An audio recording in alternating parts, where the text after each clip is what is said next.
Good morning, students. Today we'll start the new chapter. Chapter number 7. The name of the chapter is congruency of triangles. ठीक है, ये समझने से पहले आप समझेंगे कि कॉन्ग्रुएंसी होती क्या है.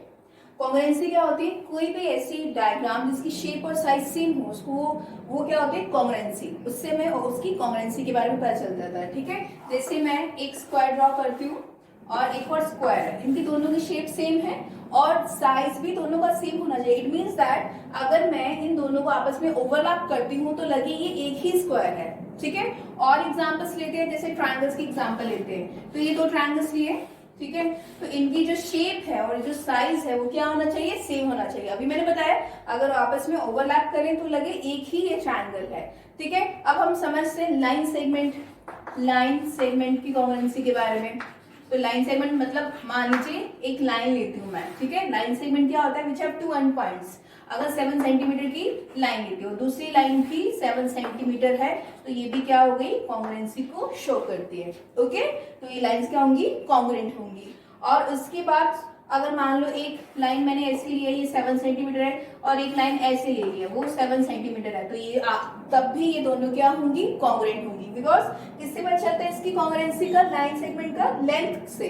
ठीक है, अगर ये 7 सेंटीमीटर है तो ये भी 7 सेंटीमीटर है, तो ये कॉन्ग्रुएंट होगी. ठीक है, तो चलो वैसे आप सर्कल तो नहीं पढ़ोगे. अगर सर्कल की कॉन्ग्रुएंसी के बारे में बताना है तो अगर मान लीजिए मैंने दो सर्कल्स ले लिए, तो अगर दोनों का जो रेडियस है वो क्या हो? सेम हो.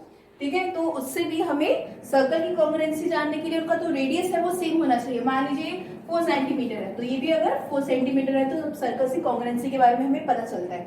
ठीक है, तो ये जो ट्रायंगल, अब हम पढ़ते हैं इसमें एंगल्स की कॉन्ग्रुएंसी के बारे में. ठीक है, अगर मान लो एक डायग्राम ड्रॉ करती हूँ, तो यहाँ पे सपोज 60 डिग्री का एंगल है और यहाँ पे भी एक 60 डिग्री का एंगल लेती हूँ. ठीक है, यहाँ पे, तो ये भी क्या होंगी? कॉन्ग्रुएंट होगी. हमें कहाँ से पता चला?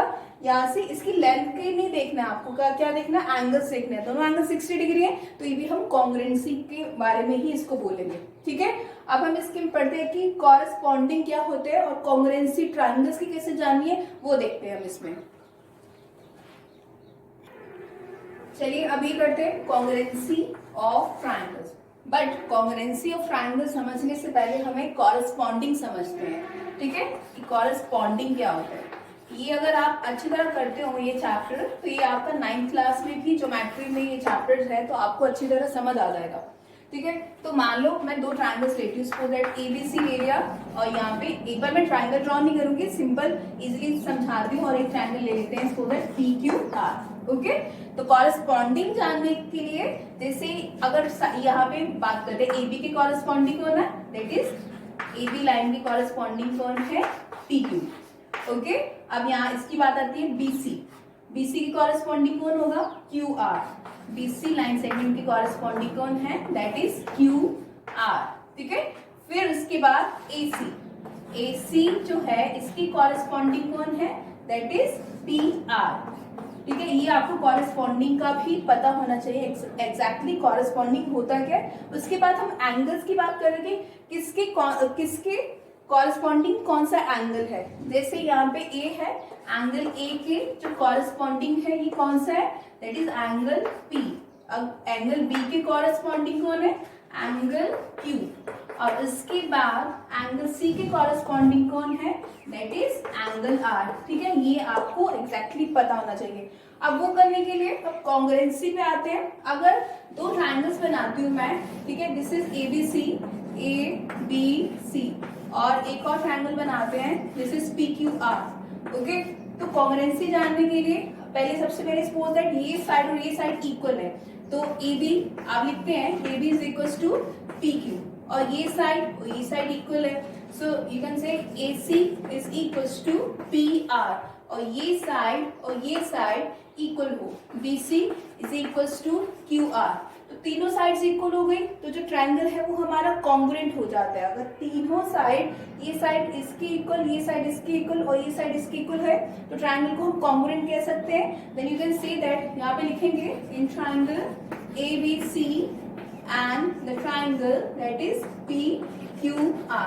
ठीक है, तो ये कौन से रूल से हुआ? साइड रूल से. ठीक है, तीनों साइड्स इक्वल आ गई, ट्रायंगल कॉन्ग्रुएंट हो गया. चलिए अब हम देखेंगे यहाँ पे साइड एंगल साइड की बात करते हैं, ठीक है। Side, angle, side, it means that यहाँ पे दो साइड होनी चाहिए इक्वल और कोई एक एंगल होना चाहिए। तो मैं इसी ही डायग्राम को एक बार बता देती हूँ आपको। अगर सपोज दैट यहाँ पे ये साइड और ये साइड इक्वल है, ये साइड और ये साइड इक्वल है, ये साइड इक्वल नहीं है, बट एक एंगल दिया है, एंगल बी और एंगल क्यू इक्वल है, तो आप कैसे लिखोगे? A B is equals to that is P Q and A C that is angle B is equals to angle Q and A C is equals to, ये जो ए सी है वो किसकी इक्वल है? पी आर, ठीक है। यहाँ पे तो दो साइड्स आ गई और एक एंगल इक्वल हो गया, तब भी ट्रायंगल क्या होगा? कॉन्ग्रुएंट। कॉन्ग्रुएंट का क्या मतलब हो गया? अगर दोनों को ओवरलैप करें, ठीक है, अगर इन दोनों को ओवरलैप करें तो लगे कि हमारे पास एक ही ट्रायंगल है, उसको ओवरलैपिंग कहते हैं।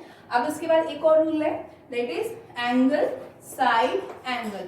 तो यहाँ से तो आपको एग्जैक्टली पता चल ही गया होगा, मतलब दो एंगल होने चाहिए और एक कोई भी साइड होनी चाहिए। तो एक बार इसी डायग्राम से बताती हूँ। तो ये साइड और ये साइड ले लेते हैं और ये एंगल ले लेते हैं। तो आप क्या लिखेंगे यहाँ पे? Angle A is equals to angle B, okay, और A B is equals to P Q, और इसके बाद angle B is equals to angle C, ठीक है। तो यहाँ पे दो एंगल आ गए और एक साइड आ गई, तब भी हमारा जो ट्रायंगल है वो क्या होगा?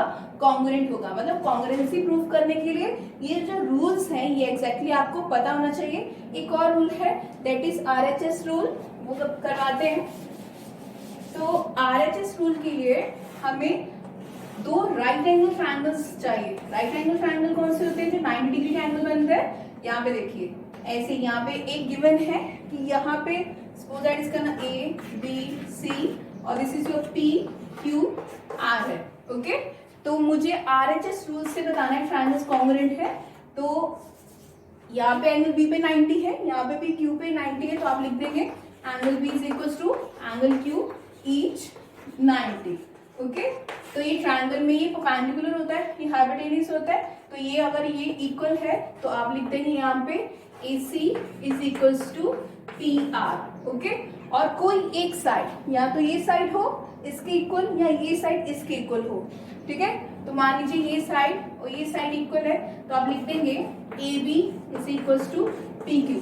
तो ये यहाँ पे ये that is right angle triangle, right angle AC is equals to PR hypotenuse और AB is equals to that is PQ। ये कोई साइड आ गई तो ट्रायंगल RH रूल से कॉन्ग्रुएंट हो गया, ठीक है। तो ये तो इंट्रोडक्शन वीडियो था। अगर फिर भी आपको कोई भी डाउट होता है, बिकॉज ये चैप्टर आपके लिए नया है, तो आपको ये एग्जैक्टली इतना तो पता होना चाहिए कि रूल्स कौन से होते हैं, दैट इज साइड और side angle side, that is angle side angle, और RHS rule that is right angle hypotenuse side. तो इन ट्रायंगल्स, इन रूल से हम इसकी एक्सरसाइज के क्वेश्चंस करेंगे, ओके। तो नेक्स्ट वीडियो में हम इसके क्वेश्चंस करेंगे। और बट अगर आप एक बार ट्राई करिए क्वेश्चंस को, अगर आपसे होते हैं तो, ठीक है। Till then thank you.